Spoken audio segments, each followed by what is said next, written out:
여러분들은 이 자동차의 부속이 몇 개나 되는지를 아십니까? 어떤 전문가에게 물어봤더니 한 2만 개, 2만 5천 개 정도 된다고 말하는 사람도 있고, 어떤 책에 보니까 3만 개 정도 된다, 이렇게 쓰여져 있는 책도 있었어요. 아무튼 참 많은 거는 사실인 것 같아요. 그런데 여러분, 그런 것들이 중요한 것이 아니라 중요한 것은 그 부속 중 하나라도 문제가 생기면 자동차가 달리는데 큰 어려움이 있을 수 있다는 점이에요. 제너레이터의 선 하나만 떨어져 나가도 자동차는 제대로 달리지 못합니다. 연합해서 하나가 되어 있을 때 힘있게 나갈 수 있는 것이지요. 연합이 중요하다, 그 말씀입니다. 연합하면 힘이 있어지게 돼요. 연합하면 강해지게 됩니다. 여러분, 해군사관학교가 어디 있는 줄 아십니까? 경상남도 진해에 있어요. 지금은 진해, 마산, 창원이 하나가 되었어요. 그래서 창원이라는 도시가 됐지요.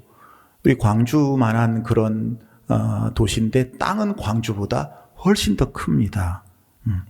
여러분, 이 창원의 진해구에 해군사관학교가 있어요. 근데 이 진해 근처의 섬들 중에 쥐들의 섬이 있다고 합니다. 쥐들이 하도 많아서 쥐들의 섬. 예전에 해군사관학교에서 그 쥐들을 잡으려고 아주 큰 왕고양이 2마리를 그 섬에 풀어놓은 적이 있었대요. 그런데 일주일 뒤에 보니까 그 고양이들이 온데간데 없어졌다고 합니다.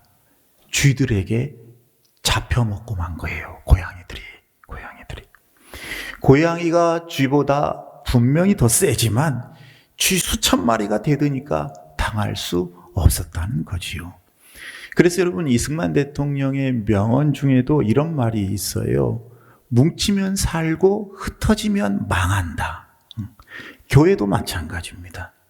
교회가 하나 되면 부흥하고, 부흥하는 교회의 성도는 복을 받고, 교회가 분열되면 쇠퇴하고, 쇠퇴하는 교회의 성도는 복을 받기 어렵게 됩니다. 어떤 분들은 교회 와서 그냥 예배만 드리고 가면 되지, 내 복과 내 축복과 교회와 무슨 상관이 있는가, 이렇게 생각하는 분들이 있는데 절대로 그렇지 않아요. 그러므로 여러분, 우리 광주동신교회는 항상 하나 돼서 부흥하는 교회가 되어 우리 성도들 모두가 다 축복의 증인이 될 수 있기를 축복합니다. 네, 지난주 우리 말씀 나눴지요. 네, 말씀은 사모하는 마음으로 간절히 아멘을 크게 하시면 큰 은혜가 있을 줄로 믿습니다. 저 위해서라고 하는 것이 아니라 여러분들을 위해서. 그런데 사도 바울이 1년 반 동안 열심히 복음을 전해서 세운 고린도 교회에 분열의 문제가 생겼어요. 여러분, 물론 이 세상의 교회라는 조직은 완전한 교회는 없겠지요. 여러 다양한 사람들이 모이는 곳이기 때문에 여러 가지 문제가 있을 수밖에 없는 게 교회라는 공동체예요. 그러면 고린도 교회에서 생긴 문제는 무엇인가? 바로 파벌의 문제였어요. 오늘 본문이 1장 11절 12절 말씀에 그 내용이 나와요. 읽어봅니다. 내 형제들아, 글로의 지편으로 너희에 대한 말이 내게 들리니 곧 너희 가운데 분쟁이 있다는 것이라. 내가 이것을 말하거니와 너희가 각각 이르되 나는 바울에게, 나는 아볼로에게, 나는 게바에게, 나는 그리스도에게 속한 자라 한다는 것이니. 아멘. 고린도 교회 교인들 가운데 나는 어떤 사람에게 속해 있다, 나는 누구를 따르고 있다는 것 때문에 고린도 교회 안에 불필요한 분파가 일어났던 것입니다. 우리는 이런 사람에게 속해 있으니 우리가 더 똑똑하고, 우리가 더 지혜롭고, 우리가 더 신앙생활을 잘한다고 하는 교만을 가지고 편이 갈라진 거예요. 그 배경은 이렇습니다. 여러분, 오늘 본문 뒤에 1장 18절부터 2장까지를 쭉 보면 성령의 감동에 의해서 이 고린도전서를 쓴 사도 바울이 지혜에 대해서 계속 언급을 하고 있어요. 그것은 그럴 만한 이유가 있습니다. 고린도 교회가 있었던 고린도라고 하는 도시는 아테네와 함께 히랍, 그리스의 양대 도시 가운데 하나였어요. 그러니까 히랍의 가장 큰 도시는 바로 아테네 고린도였습니다. 고린도. 여러분, 이 히랍에서 철학이 나왔어요. 영어로 필라소피라고 하잖아요. 이 철학. 이 철학이라는 이 필라소피라는 말은 헬라어에서 사랑이라는 뜻을 가진 필로스라는 단어하고 지혜, 지식을 의미하는 소피아라는 단어가 합해져서 생긴 단어가 바로 이 필라소피, 철학이라는 말이에요. 그래서 이 철학이라는 말은 지식을, 지혜를 사랑한다, 그런 의미를 가지고 있어요. 여러분, 이 철학이 지식을, 지혜를 사랑한다고 하는 이 필라소피, 철학이 히랍에서 나왔어요. 그러니까 히랍의 분위기가 바로 그런 분위기였어요. 지식을, 지혜를 사랑하는 거. 이게 히랍의 분위기였고, 히랍의 가장 큰 도시인 아테네와 고린도의 분위기였다, 그 말씀이에요. 지식을, 지혜를 사랑하는 분위기. 바울이 활동하고 있었던 당시에는 이런 도시적인 분위기를 배경으로 지식과 지혜를 사랑해서 그 가르치는 스승을 중심으로 해가지고 어떤 플라톤 학파, 스토아 학파, 소크라테스 학파 등 여러 지혜와 지식을 추구하는 학파들이 존재하고 있었는데, 이런 사회적인 경향이 교회 안에도 그대로 들어오게 된 거예요. 그래서 그들이 신앙을 갖게 되었을 때 자기들이 좋아하는 지도자를 중심으로 해서 고린도 교회 안에 파벌이 형성되었던 것입니다. 여러분, 물론 인간은 소속감을 필요로 하는 존재인 것은 맞습니다. 이게 본능적인 욕구예요. 기본적인 욕구. 사람들은 사랑을 받을 수 있는 지도자를 동경하고, 또 자기의 멘토가 있으면 그 멘토를 존경하고, 지혜로운 사람을 찾고 편안한 사람을 찾아가서 그 공동체에 소속하려고 하는 욕구가 있다, 그 말씀이에요. 여러분, 이 소속 욕구 자체가 나쁜 것은 아닙니다. 우리 교회 안에도 구역이 있고 교구가 있잖아요. 그리고 물론 아직 교회의 환경이 다 구비되어 있지 않아서 그냥 목장 예배만 드리고 있지만, 이제 목장 예배도 바로 회복할 거예요. 목장이라는 것도 있잖아요. 여러분, 목장이라는 것은 영어로 셀 사역이라고 말할 수 있어요. 여러분, 셀이라고 하는 것은 생물체가 생존하는데 가장 중요한 생명의 기본 단위 세포를 말하는 것입니다. 우리 몸 안에도 육안으로는 보이지 않지만 현미경으로 보면 수억 개의 세포 셀들이 존재하고 있어요. 그리고 살아있는 세포들은 계속해서 성장하고 또 분열을 합니다. 마찬가지로 교회도 교회 안에 있는 이 작은 그룹들, 즉 건강한 그룹들의 교제와 성숙을 통해서 또 새로운 그룹들이 생겨나면서 성숙과 성장을 추구해 나가는 것이지요. 참 좋고 바람직한 현상입니다. 대교회들이 그렇게 다 많이 이루어지게 됐어요. 그런데 문제는 그러한 성장하는 과정에서 왜곡이 될 때, 잘못된 목적으로 성숙할 때, 분열될 때 자기 영역이 아닌 다른 영역을 파괴하고 공격하기 시작을 합니다. 그러면 그것은 더 이상 건강한 세포가 아니에요. 그건 병든 세포예요. 그것이 암세포가 되면요, 수술하고 잘라내야 하는 위험에 다다를 수도 있습니다. 고린도 교회에는 이와 같이 건강한 세포가 아니라 암세포와 같이 병든 세포의 그룹들이 존재하기 시작한 거예요. 그리스도인들이 모여서 서로 권면하고 격려하면서 아름다운 교제를 나누면서 피차 성숙을 도모해야 하는데, 하라는 교제는 안 하고 모여서 다른 사람을 비판하고 헐뜯고 자기들만 잘났다고 하면서 부정적인 영향을 감염시키고 다른 사람들을 공격한다면 이것은 더 이상 건강한 세포가 아닌 것이지요. 바울 사도는 그런 암적 위기의 존재를 고린도 교회 안에서 보기 시작했습니다. 아까 우리는 4개의 파벌이 나왔잖아요.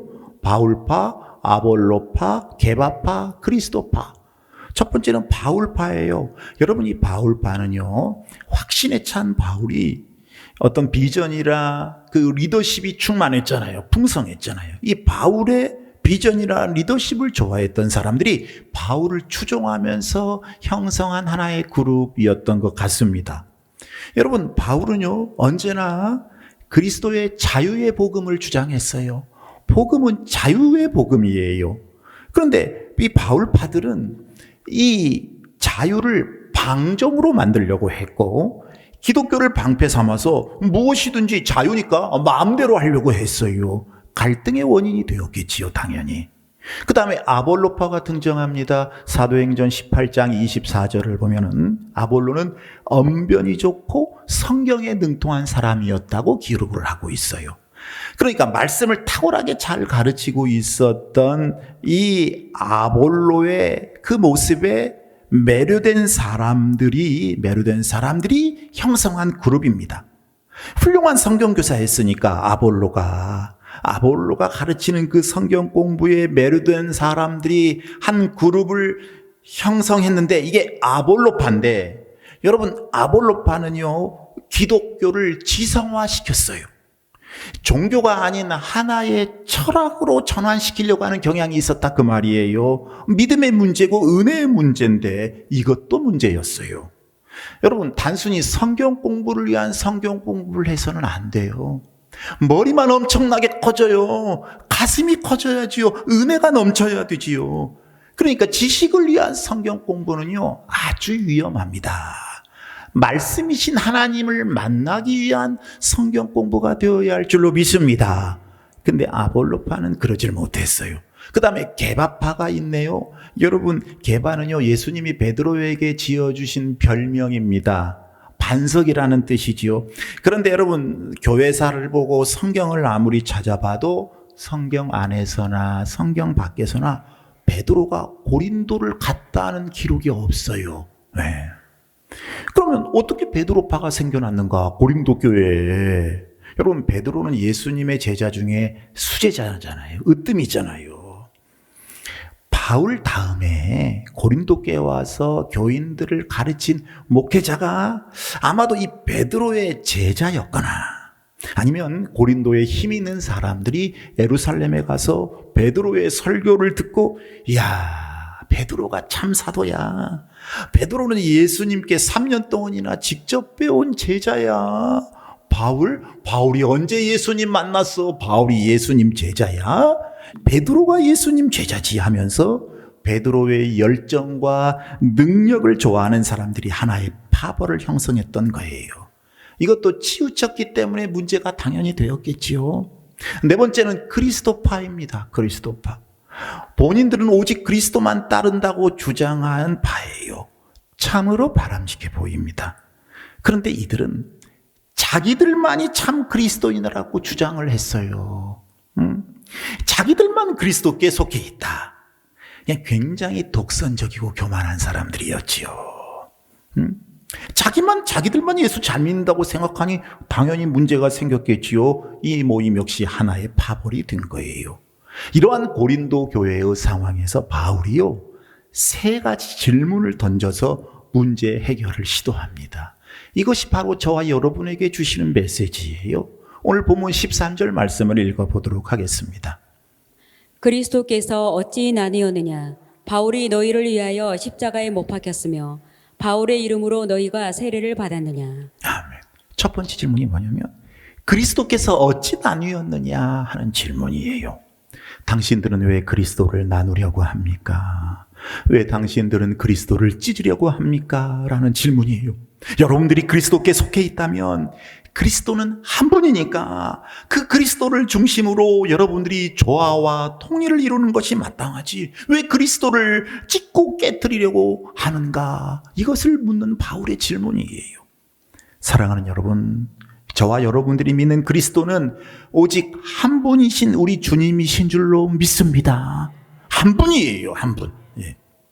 그런데 자금의 많은 한국 교회를 보면 그리스도의 몸인 교회를 하나가 아닌 여러 개로 막 분열시켜 찢어 발겨가지고 예수님의 팔은 저쪽에다가 내팽개쳐 놓고, 예수님의 허리는 여기에다가 놓고, 예수님의 다리는 저쪽에다가 두고, 이렇게 예수님의 몸을 찢어 밝히는 사람들이 의외로 많이 있어요.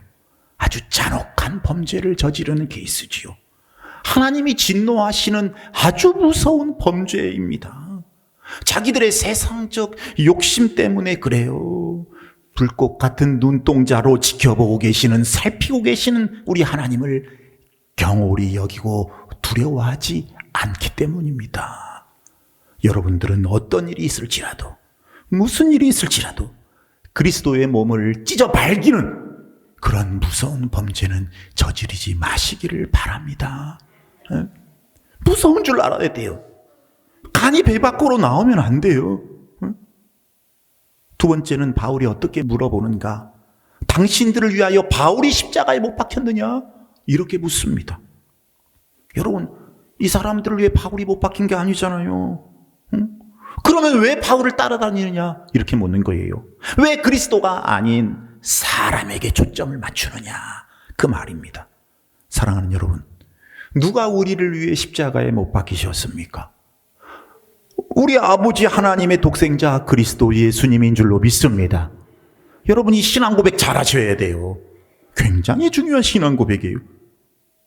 그러므로 우리는 우리를 위해 희생하신 예수님, 나를 위해 피 흘리신 예수님, 나를 위해 자기 생명을 주신 그 예수님의 희생과 사랑을 기억함으로 그 예수님을 따라가야 할 줄로 믿습니다. 그런데 고린도교 사람들은 안 그랬어요.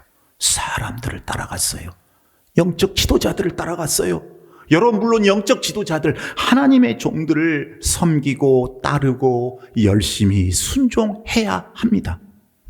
이렇지 못한 양들은 분명히 문제가 있어요. 건강에 문제가 있어 결국은 어려움을 당하게 돼요. 병에 걸리고 일이 늑대에게 잡혀 먹히고 말지요. 양들은요, 모름지기 목자를 반드시 따라가고 순종하고 섬겨야 건강하고 그래야 복이 있는 거예요. 이것이 성경 여러 부분에서 계속 말씀하고 있습니다. 성경에 보면 데살로니가전서 5장 12절 13절, 디모데전서 3장 5절, 5장 17절, 히브리서 13장 7절 17절, 그 외에도 참 많은 곳에서 이 하나님의 종을 어떻게 섬겨야 되는지를 말씀하고 있어요. 하나님의 종은 교회를 다스리고 교인들을 인도할 권세가 있다. 성경은 그렇게 기록하고 있습니다. 왜냐하면 하나님의 종은 그리스도의 종이요, 그의 일꾼이요, 그의 심부름꾼이기 때문에 그렇습니다. 또 여러분, 예레미야 3장 15절에도 보면 하나님의 종은, 목회자는 하나님께서 친히 세우셨고, 그래서 목회자의 사명은 하나님께서 친히 주신 것이라고 기록을 하고 있어요. 그래서 갈라디아 교회는요, 바울 사도를 하나님의 천사같이 영접을 했고 심지어 예수 그리스도와 같이 영접했다고 성경은 말씀하고 있습니다. 자, 그 갈라디아서 4장 14절 15절 말씀을 읽어보겠습니다. 너희를 시험하는 것이 내 육체에 있으되 이것을 너희가 업신여기지도 아니하며 버리지도 아니하고 오직 나를 하나님의 천사와 같이 또는 그리스도 예수와 같이 영접하였도다. 너희의 복이 지금 어디 있느냐? 내가 너희에게 증언하노니 너희가 할 수만 있었더라면 너희 눈이라도 빼어 나에게 주었으리라. 아멘. 너희의 복이 지금 어디 있느냐? 그러니까 성경은 목회자를, 하나님의 종을 천사처럼 예수님처럼 영접하는 것을 복이라고 말씀하고 있어요. 그런 사람에게 복이 온다는 말씀이에요. 하나님이 복 주시려고 하나님의 종을 천사처럼 예수님처럼 영접해서 눈이라도 빼어줄 수 있는 성도를 하나님이 찾고 계신다는 거예요. 하나님의 눈에 띄는 여러분들 되시기를 축복합니다. 그래서 하나님께서는 비록 영적인 지도자에게 혹시 인간적 실수와 허물이 있을지라도 비방하거나 도전하는 것은 금지하셨습니다. 하나님께서 세우신 지도자의 권위를 인정하지 않고 그를 비난하는 것은 곧 하나님을 비방하는 거고 하나님의 권위에 도전하는 것이기 때문에 그래요. 하나님의 종이 잘나서 그런 것이 아니고 그 사람을 하나님이 세우셨기 때문에 그렇습니다.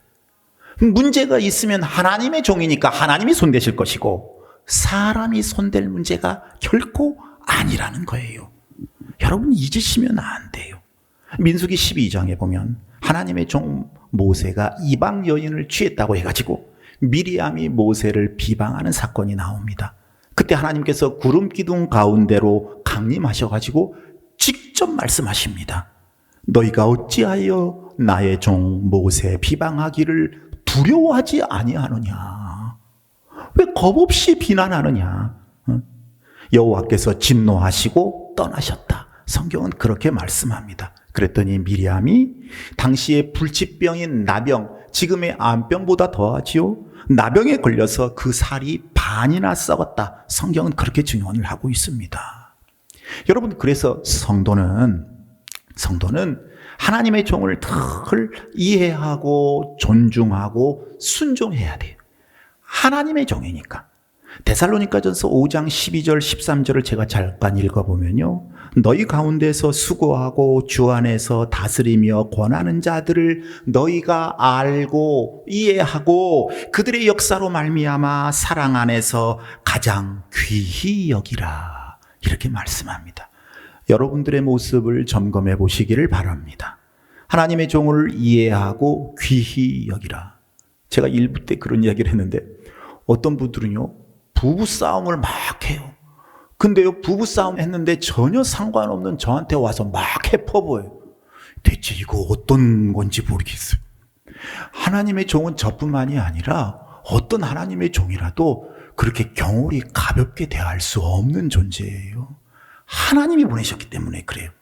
그래서 디모데전서 5장 17절에 보면요, 잘 다스리는 장로들은 배나 존경할 자로 알되, 여러분 목사가 장로거든요.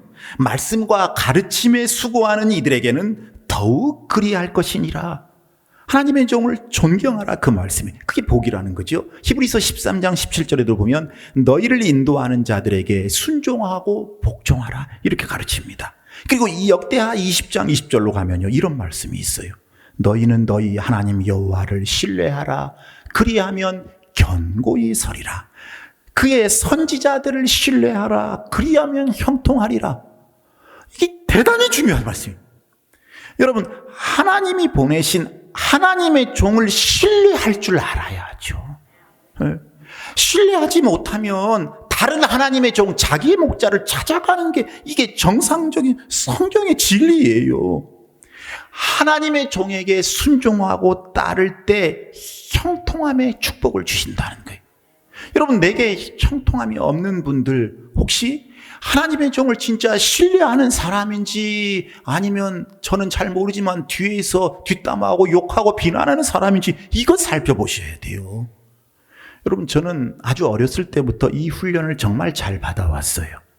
근데 목자가 되고 목사가 되고 이 말씀을 더 깊이 연구해 보니까 그 의미를 더 잘 알게 되었습니다. 근데 어떤 분들은 이러한 말씀을 어떤 부흥회 때 부흥 강사 목사님이 목사 편 들어주려고 한 말 정도로 취급하는 교인들이 있어요. 우리 교인들은 그런 분들 안 계시겠습니다만, 여러분 결코 그렇지 않아요. 하나님 말씀을 그렇게 가볍게 받아들여서는 안 됩니다. 살아계신 하나님의 엄중하신 말씀인 줄로 믿습니다. 잘 섬기는 자에게는 반드시 하나님의 축복이 있고, 여러분 이거 한국교회의 역사가 증명하는 거예요. 성경도 증명하지요. 성경에서 오히려 핍박하는 자에게는 하나님의 징계와 저주가 반드시 임하게 되는 거예요.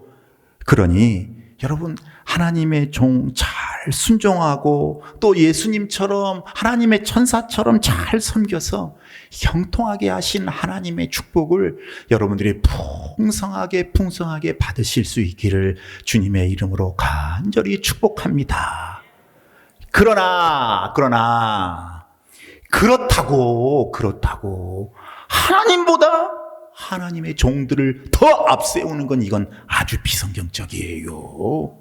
하나님의 종은 하나님의 종이기에 존재 가치가 있고, 하나님의 종이기에 섬기고 순종하고 따라야 하는 대상이다. 여러분 이걸 잊지 마시기를 바랍니다. 그런데 고린도 교회는요, 하나님보다 사람을 더 따랐어요. 그래서 바울 사도가 이렇게 질문을 한 거예요. 그럼 세 번째 질문이 뭐예요? 너희가 세례를 받을 때 누구의 이름으로 받았느냐? 이렇게 물었습니다. 여러분, 우리가 세례를 받을 때 누구의 이름으로 받습니까? 제가 세례 베풀 때 어떻게 해요? 성부와, 따라서 성부와 성자와 성령의 이름으로 세례받은 줄로 믿습니다. 그리스도가 우리를 위해 죽으셨고 부활하셨기 때문에 우리가 그리스도의 이름으로 세례를 받아요. 그러면 세례의 가장 중요한 의미가 뭔가?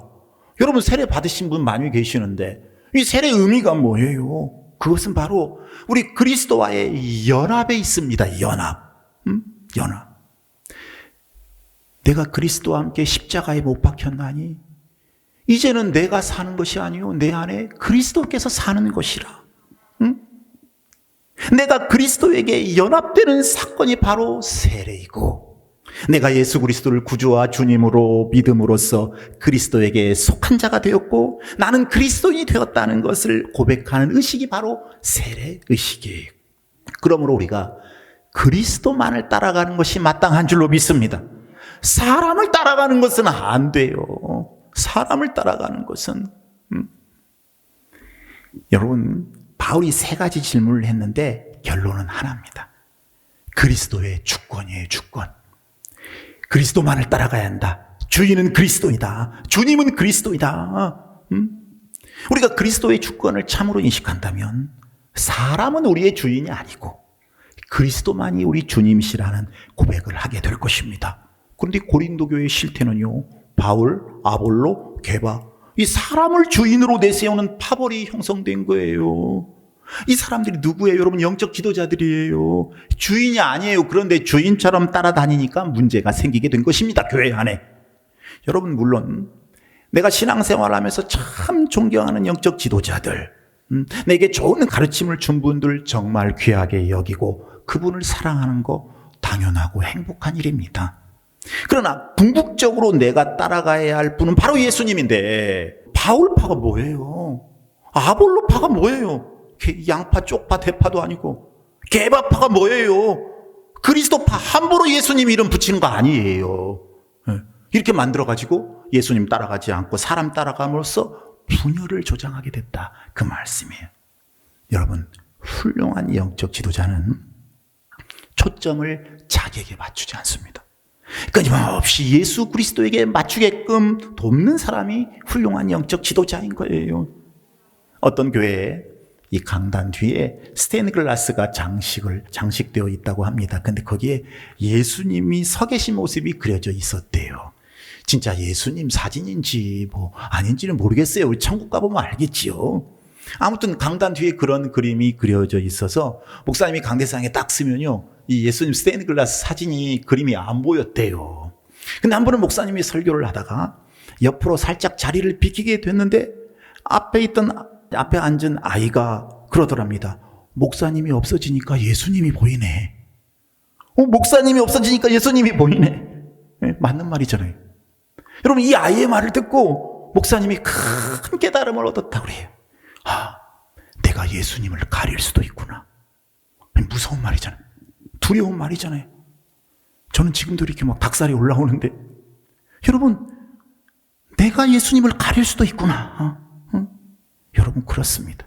훌륭한 지도자는 예수님을 가리지 않습니다. 초점을 늘 예수님께 맞추는 사람이에요. 성도도 마찬가지예요. 훌륭한 성도는 초점을 늘 예수님께 맞추고 살아가는 사람들입니다. 그러므로 여러분 예수님만을 바라보셔야 돼요. 교회 안에 많은 사람들이 있고 힘 있고 능력 있는 사람이 있을 수 있지만 사람을 바라보면 안 돼요. 주의 종은 순종과 존경과 섬김의 대상일 뿐이에요. 주의 종뿐이 아니에요. 여러분 그 누구도 교회 안에 파벌을 만들면 안 됩니다. 어떤 교회를 보면요. 교회에 좀 힘 있는 사람이 물질이나 힘으로 세력을 만들어가지고 밥도 사주고 빵도 사주고 직장도 알선해주고 이 자기 세력을 만들어서 어떤 교회의 결정이나 임직자 선출 이런 여러 교회의 현안 문제에 있어 영향력을 미쳐가지고 교회를 주인이신 머리 되신 하나님의 뜻이 아니라 한 사람의 뜻과 방법대로 이끌려고 하는 경우가 의외로 많이 있어요. 자기들의 세력을 과시하는 거죠. 자기들의 목소리를 높이는 거지요. 점점 세상 정치화되어 가고 있는 게 너무 가슴 아픈 현실입니다. 여러분 그것은 분명히 마귀의 역사예요. 우리는 이 소속의 유혹을 물리칠 수 있어야 합니다. 하나님께 소속이 되어야지 사람에게 소속이 되어서는 안 돼요. 여러분, 감리교를 창설한 사람이 요한 웨슬레 선생입니다. 깜빡 잠이 들어가 꿈을 꿨대요. 천국문에 들어가려다가 그 문에 지키고 있는 천사가 보이니까 물었다고 합니다. 천사님, 천국에는 나를 따라오는 감리교인들이 얼마나 많이 왔습니까? 물었어요. 천사가 잠깐 기다리라고 하면서 뭘 한참 뒤져보더니 웨슬레님 죄송합니다. 천국에는 감리교인들이 한 사람도 없네요. 깜짝 놀랐어요. 내가 뭔가 뭘 잘못 믿은 모양이다 싶어가지고, 그러면 장로교인들은 얼마나 많이 와 있습니까? 천사가 한참 후에 대답하기를, 죄송합니다만 천국에는 장로교인도 한 사람도 없네요. 요한 웨슬레가 더 놀란 거예요. 그러면 제가 틀렸군요. 종교개혁이 틀렸군요. 천국에는 다 부교, 종교개혁 전에 가톨릭 교인들만 와 있는 건가요? 물었어요. 천사가. 이상하네요. 천국에는 가톨릭 교인도 한 사람도 없네요. 그래서 더 놀란 웨슬레가, 그러면 침례교인들이 와 있겠군요 하고 물었지만, 이번에도 천사는 죄송하지만 침례교인도 한 사람은 없습니다. 그때서야 웨슬레가, 그러면 도대체 천국에 누가 와 있습니까? 천국에는 텅텅 비어 있습니까? 천사가 미소를 지으면서 대답을 했어요. 천국은 예수 그리스도에게 속한 자들만이 와 있습니다. 진리예요, 진리. 여러분, 예수 그리스도께서 주인 되는 것을 믿으십니까? 그리스도가 주인이라면 우리의 모든 신앙 고백과 삶의 영역에서 우리는 늘 그분에게 속해야 할 줄로 믿습니다. 그런데 여러분, 작금의 상황이 어떻습니까?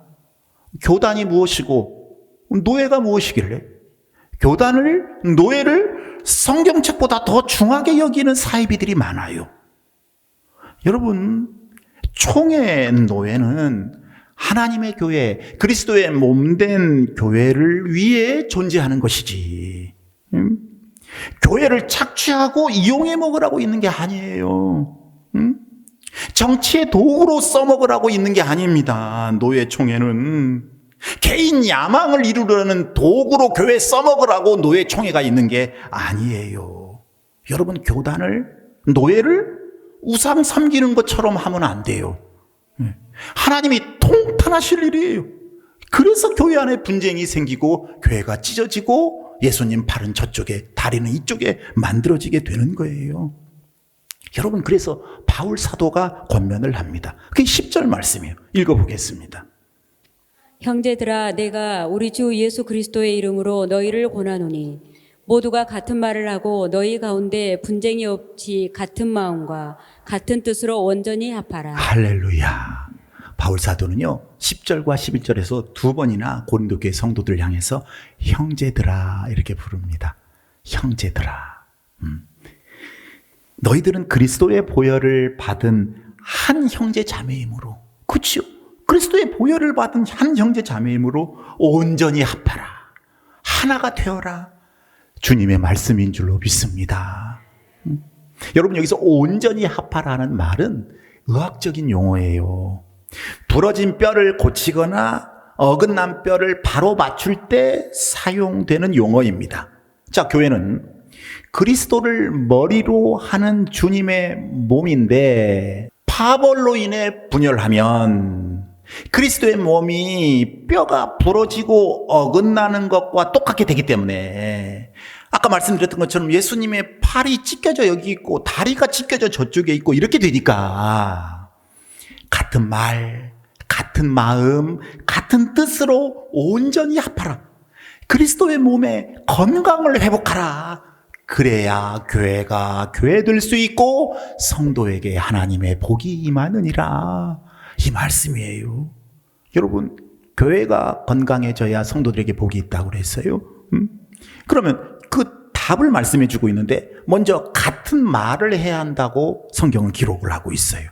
모두가 같은 말. 여러분, 왜 같은 말이 중요하냐면, 하나님께서도 사람의 말을 쓰시지만 마귀도 사람의 말을 써요. 껐떡하면 말이 이상한 말 할 수 있어요. 베드로전서 4장 11절에 보면요, 만일 누가 말하려면 하나님의 말씀을 하는 것 같이 하고, 이렇게 기록을 하고 있어요. 이게 무슨 말씀이에요? 어떤 상황에서 말을 할 때, 이 상황에서 하나님이라면 어떻게 말씀하실까? 우리 예수님이라면 어떤 말씀을 하실까? 이거를 생각하고 말을 하라, 그 말씀이에요. 여러분, 말을 잘못하면 교회가 시험 들 수 있어요. 뿐만 아니라 듣는 사람도 망하게 할 수 있습니다. 마귀의 역사를 일으킬 수 있어요. 그러니 여러분, 듣는 사람들도 말을 가려서 들어야 돼요. 얼마 전에 제가 아는 목사님 교회에서 한 30여 명 임직을 했습니다. 그 교회 그 목사님이 저한테 하소연을 해요. 권사 선거를 했는데 17명인가 8명 뽑았대요. 근데 어떤 집사님이 떨어졌다고 합니다. 그러니까 다른 집사님이 떨어진 집사님에게 전화를 했대요. 아이고 집사님 같이 훌륭한 분이 권사님 되셔야 되는데 목사님은 집사님 같은 사람 안 세우고 왜 엉뚱한 사람만 세운대요. 뭔가 문제가 있어요. 내가 생각할 때는 집사님이 딱인데 당회원들이 눈이 낮은가 봐요. 큰 실수한 것 같아요. 그래서 위로해 주는 것처럼 하면서 자기 편을 은근히 만듭니다. 언뜻 들으면 그 집사님 굉장히 위하는 것처럼 들리죠. 그러나 그 떨어진 집사님은 그런 말 2번만 들면 바로 시험입니다. 하나님의 축복과는 멀어지고 이제 징계 쪽으로 가까워지게 돼요. 내가 아직 부족한 모양이구나. 때를 기다리며 더 준비하고 기도해야지 하고 있는데 뭔가 문제가 있는 것 같아요 하는 소리를 들으면 그래 맞아 이거 문제가 있어. 나 같은 사람이 떨어지면 안 되지. 당회 잘못한 거야. 목사님이 편들어준 거야. 섭섭 마귀의 시험에 빠지게 된다. 그 말씀이에요. 여러분 그래서 잠언에 보면요. 말쟁이가 있으면 다툼이 그치지 않는다고 그랬어요. 여러분 영적 눈을 열어야 돼요. 우리 교인들은 그래도 참 그런 분들이 없어 너무 감사한데 혹이라도 주위에 말쟁이가 있는지 잠언 6장 16절에서 19절에도 보면 형제들을 이간질하는 것을 하나님이 미워하시고 싫어하신다. 이 몇 가지 하나님이 써놓으셨거든요. 근데 대표적으로 이간질을 하나님이 딱 기록을 해놓으셨어요. 그러니까 여러분 그렇게 말하는 것은 하나님의 말씀을 하는 것 같은 말이 아니에요. 같은 말을 하는 것이 아닙니다. 근데 마귀의 세력은 이런 식의 말을 하게 해가지고 자기 편을 만들어서 파벌을 만드는 거예요. 그래서 하나님은 같은 말을 해라. 성령에 의해서 말해라 하는 것입니다. 여러분들에게 이 은혜가 있기를 축복합니다. 여러분 말하는 사람도 문제고 듣는 사람도 문제예요. 가려서 들어야 된다니까요. 그 다음에 같은 마음을 품으라 이렇게 말씀을 합니다. 여러분 같은 마음이 뭘까요? 같은 마음 빌립보서 2장 5절에 보면요. 2장 2절에도 보면 같은 마음 같은 한 마음을 품으라 이렇게 말씀하고 있습니다. 이 마음이 어떤 마음이냐면 이어서 쓰여지는 빌립보서 2장 5절에 보면 너희 안에 이 마음을 품으라 곧 그리스도 예수의 마음이니.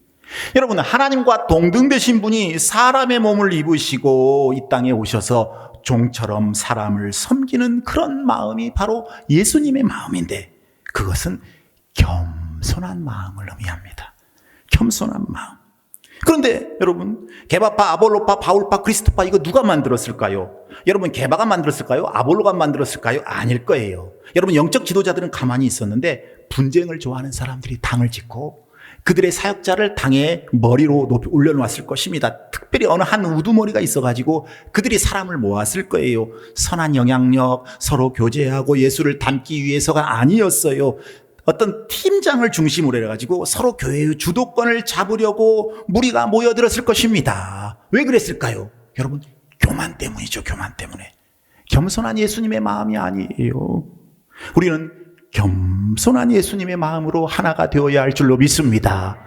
말 하나님의 말하는 것처럼 겸손 우리 주님의 마음이죠. 마지막 이 하기 전에 제가 이 말씀 하고 넘어가려고 합니다. 여러분 누가복음 15장을 보면요. 돌아온 탕자 얘기가 나와요.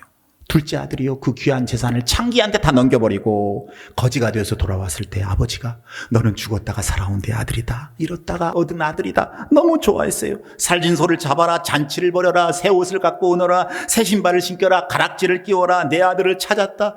부모 얼마나 좋았겠습니까? 부모 마음이. 그런데 들에서 나온 큰아들 너무 섭섭했어요. 아버지가 나를 위해서는 염소 새끼 한 마리 또 안 잡아주더니 재산을 창기와 함께 다 팔아먹은 저 동생놈이 들어오니까 잔치까지 벌여주네. 집으로 돌아오지 않았어요. 들어오지도 않았어요. 자 여러분 이때 집이 하나 되려면 어떻게 해야 될까요? 큰아들이 아버지 입장으로 돌아가야 할까요? 아버지가 큰아들의 입장으로 돌아가서 작은 아들을 쫓아내야 할까요? 큰아들이 아버지 입장으로 돌아가야 되는 거지요. 그래야 그 집이 하나가 됩니다. 여러분, 물론 형의 그 마음도 이해가 좀 되기는 돼요. 아버지 재산 뚝 뛰어가가지고 술과 방탕한 생활로 다 낭비해버리고 이제 와서 돌아와서 참 어떻게 보면 괘씸하지요. 나쁜 놈이지요. 그러나 여러분, 그것은 형님의 입장입니다. 형의 입장. 아버지 입장은 그러지 않아요. 아버지 입장에서 보면요, 살아왔으니까 그냥 기쁘기 그지없어요. 그러니 형으로서 잠깐 그런 생각이 들더라도 생각을 빨리 바꿔야 돼요. 아버지 입장이 되어야, 아버지의 마음을 품어야 집이 하나 되는 것입니다. 사랑하는 여러분, 여러분의 아버지가 누구십니까? 우리 하나님 아버지신 줄로 믿습니다. 이거 잘 고백하셔야 돼요. 고백하셔야 돼요. 아버지 하나님의 마음으로 한 마음을 품을 수 있어야 되는 것이지요. 여러분에게 아버지의 마음이 있기를 축복합니다. 여러분의 마음이 하나님의 마음으로 충만하시기를 축복합니다. 그리고 같은 뜻을 품으라 이렇게 말씀해요. 여러분, 이건 간단해요. 이 교회의 뜻은 하나예요. 성도들의 뜻도 하나예요. 무엇을 먹든지 마시든지 무엇을 하든지 다 하나님의 영광을 위해 할지어다. 할렐루야. 여러분, 빌립보서 1장 20절 말씀을 마지막으로 읽고 말씀을 정리하겠습니다. 나의 간절한 기대와 소망을 따라 아무 일에든지 부끄러워하지 아니하고 지금도 전과 같이 온전히 담대하여 살든지 죽든지 내 몸에서 그리스도가 존귀하게 되어 하려 합니다. 아멘이십니까? 네, 살든지 죽든지 그리스도가 존귀하게 되는 것.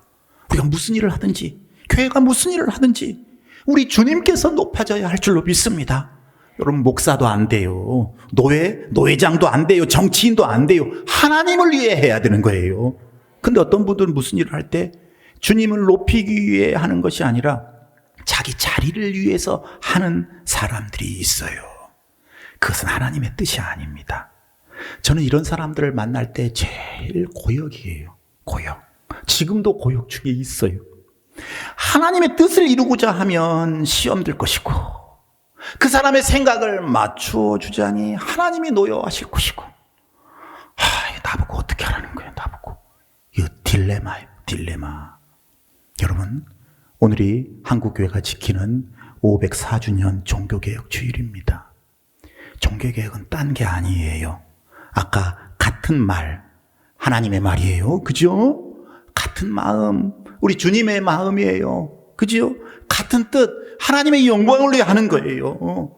자기 뜻 내세우면 안 되고, 자기 영광 위해 하면 안 되고, 오직 하나님의 말을 하고, 하나님의 마음을 가지고, 그래서 하나님의 뜻을 이루며 사는 참으로 복된 우리 광주 동신교회 모든 성도들 될 수 있기를 살아계신 예수님의 이름으로 간절히 축복합니다.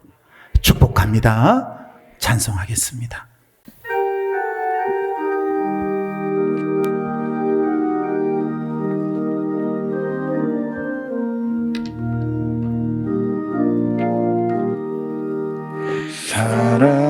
사랑하는 주님 앞에 형제자매 한자리에 크신 은혜 생각하며 즐거운 찬송 부르네.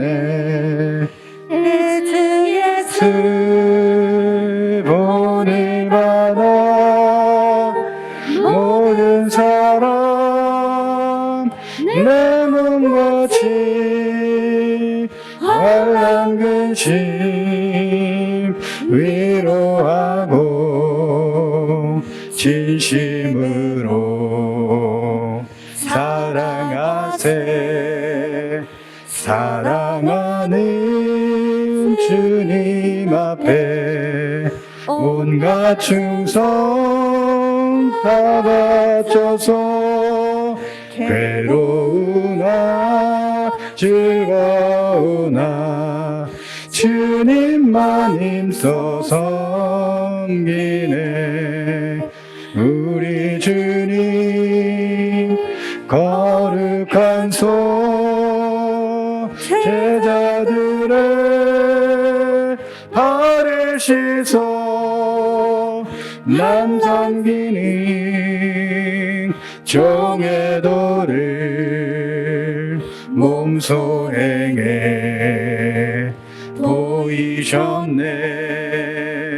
사랑하는 주님 예수 같은 주로 섬기라니 한 피바다 한 몸 이룬 형제여 친구들이여 한 몸같이 친밀하고 마음으로 하나 되어 우리 주님 크신 뜻을 지성으로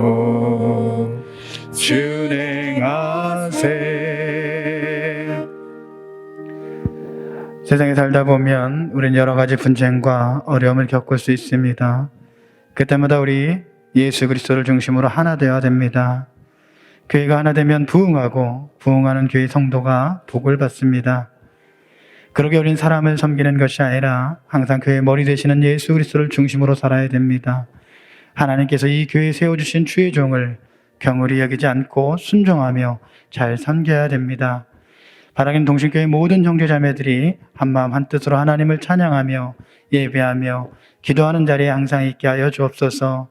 하나님께서 원하시는 같은 말을 하고 같은 마음을 품고 같은 뜻으로 하나님 말씀 안에서 하나 될 수 있도록 인도하여 주옵소서.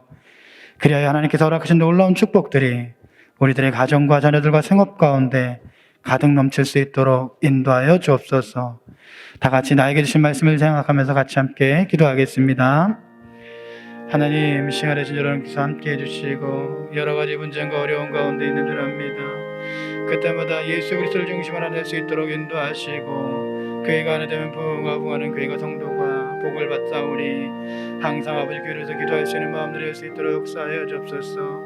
그러기 우리가 사람을 섬기는 것이 아니라 항상 교회의 머리 되시는 예수 그리스도를 중심으로 살아갈 수 있도록 인도하여 주옵소서. 하나님께서 이 교회에 세워주신 주의 종을 경홀히 여기지 않고 주의 종의 말씀에 또한 순종하고 살아갈 수 있도록 인도하여 주옵소서. 동시에 모든 형제자매들이 한마음 한뜻으로 하나님을 찬양하며 예배할 수 있도록 인도하여 주옵소서.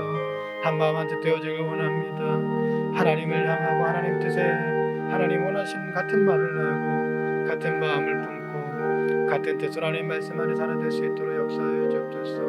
하나님께서 허락하신